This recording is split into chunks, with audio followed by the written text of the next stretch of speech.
सुप्रभात बच्चों, मैं शशिकांत तिवारी फिर से आपकी ऑनलाइन कक्षा में उपस्थित हूँ। बच्चों, यहाँ पर हमने प्रकरण भिन्न लिया है और भिन्न में ही संख्याओं का दशमलव निरूपण कैसे किया जाता है वो हम देखेंगे। Decimal representation of numbers. तो दशमलव से तात्पर्य किसी दी गई संख्या के दसवें, सौवें, हजारवें इत्यादि प्रकार के भाग के रूप में होता है, अर्थात किसी संख्या का दसवां, सौवां, हजारवां भाग जो होता है, इसी तरह आगे जो भी भाग होगा उसे हम लेते हैं। जैसे संख्या 25 का दसवां, सौवां और हजारवां भाग क्रमशः 25/10, 25/100 तथा 25/1000 लिखा जाता है। अब हम इसे दशमलव के रूप में लिखेंगे तो कैसे लिखेंगे? 25/10 है तो ध्यान ये रखना है कि यहाँ नीचे एक शून्य है तो हम ऊपर से एक अंक के बाद बाएं तरफ से, ये जरूर ध्यान रखिएगा दशमलव लगाने के लिए कि बाएं तरफ से दशमलव लगाया जाता है। तो यहाँ पर हमने बाएं तरफ से ये दशमलव लगा दिया। अब आप यहाँ मत सोचिए दो अंक तो ये चाहे इधर से लगा दे चाहे इधर से, तो आपकी आदत में आ जाएगा, आप फट से इधर से लगाएंगे गलत हो जाएगा। तो बाएं तरफ से लेना, बाएं तरफ की संख्या लेना है, वहां दशमलव यानी इकाई वाला अंक से शुरू करना है दशमलव लगाने के लिए।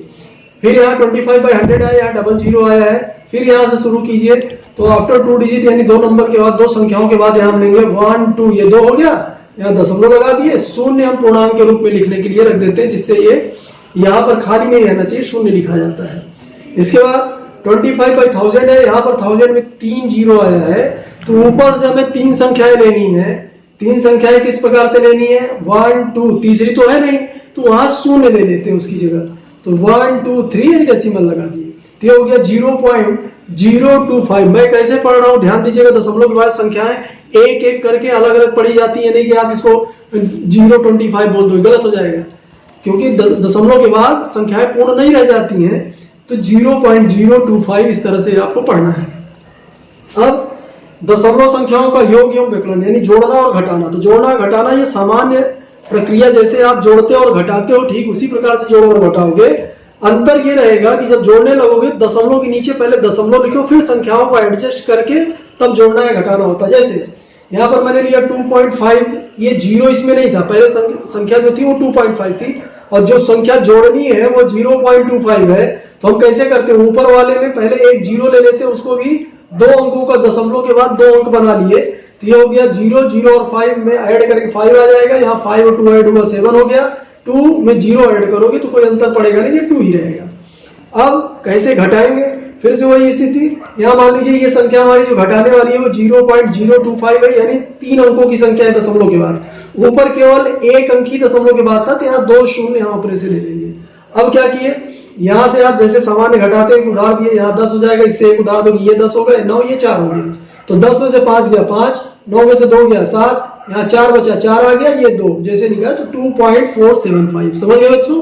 तो ये इस तरह से आपको करना है, ये विशेष ध्यान रखना। अब दशमलव संख्याओं का गुणन, जब दशमलव संख्याओं का गुणा करते हैं तो हम ये देखते हैं कि पहली संख्या में कितने अंक पे दशमलव लगा है, दूसरी संख्या में कितने अंक पे दशमलव लगा है, तो दोनों को काउंट कर लेते हैं। जब संख्याओं का गुणा कर लेते हैं तो बाएं तरफ से जितना आया रहता है जोड़ में, उतनी संख्याओं के बाद दशमलव लगा दिया जाता है।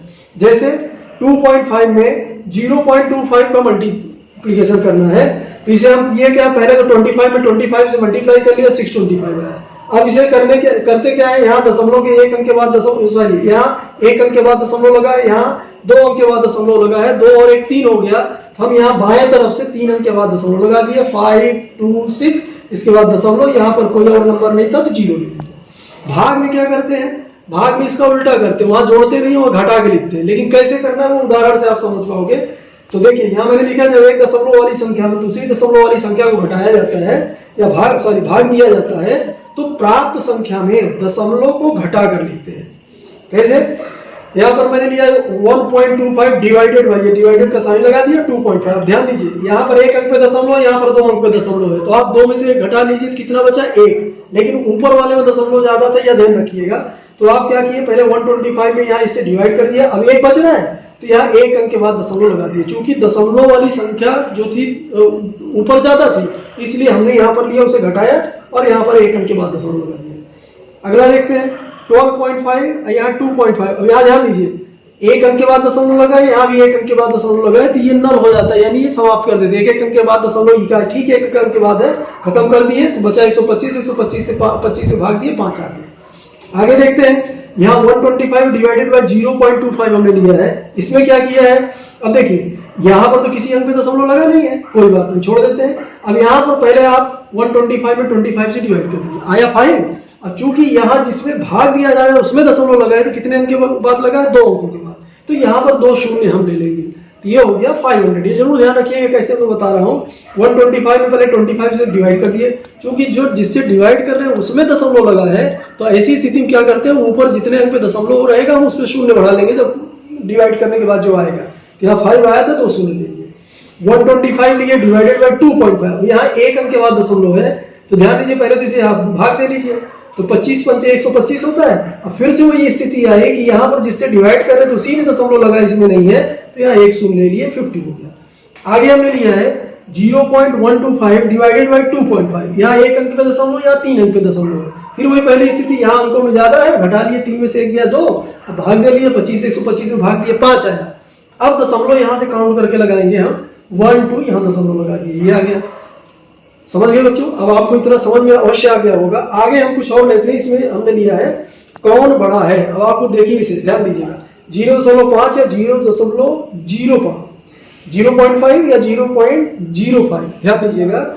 यहाँ ये वाले नंबर में 5 और फिर 0 आया, यानी 2 अंकों के बाद दशमलव लगा है, यहाँ केवल एक अंक के बाद दशमलव लगा है। तो हमेशा ध्यान दीजिए कि कम अंकों पे जो दशमलव लगा रहता है वो ज्यादा अंकों पे लगे दशमलव से हमेशा बड़ा होता है, इसलिए यहाँ पर 0.5 बड़ा होगा। इसमें देखते हैं 0.7 या 0.5। अब इसमें जरूर ध्यान दीजिए, यहाँ एक अंक पे दशमलव लगा है, यहाँ भी एक अंक पे दशमलव लगा है। ऐसी स्थिति में जो अंक बड़ा होगा वही बड़ा होगा, तो 0.7 यहाँ पर बड़ा हो गया। यहाँ देखें 7 या 0.7, सिंपल सी बात है, ये 7 है, पूरा पूरा अंक है, और दशमलव लग जाने पे संख्या पूरी नहीं रह जाती है, एक अंक पे दशमलव लगा है, तो ये वाली संख्या पहली वाली यानी 7 बड़ी हो गई। फिर देखें 0.8 या 0.88, अब यहाँ जरूर ध्यान दीजिएगा, यहाँ केवल 0.8 है, इसके बाद हम लिख सकते हैं 0 बढ़ा के 0.80, ध्यान दीजिएगा 0.88 है, यहाँ 0 अगर बढ़ाएंगे तो 0 होगा, यहाँ क्या हो जाएगा 8, ये 8 ज्यादा है, इसलिए ये वाली संख्या बड़ी हो गई यहाँ 0.88। फिर से सुन लीजिएगा 0.8, मैं बताता आ रहा हूँ कि जिसमें कम अंक पे दशमलव लगा है वो बड़ी है, लेकिन यहाँ देखिए यहाँ 2 अंक पे दशमलव है, तो हम इसको भी 2 अंक बनाने के लिए इसको 0 कर देंगे, तो ये हो जाएगा 80। और यहाँ क्या हुआ 88, यहाँ पर 0 था, ये 8 बढ़ रहा है, मतलब ये संख्या बड़ी हो रही है, तो ये संख्या बड़ी होगी। तो इस तरह से बच्चों आप इसको कायदे से फिर से देख लीजिए, अच्छे से समझ लीजिए, फिर इस पर हम क्वेश्चन करें। धन्यवाद।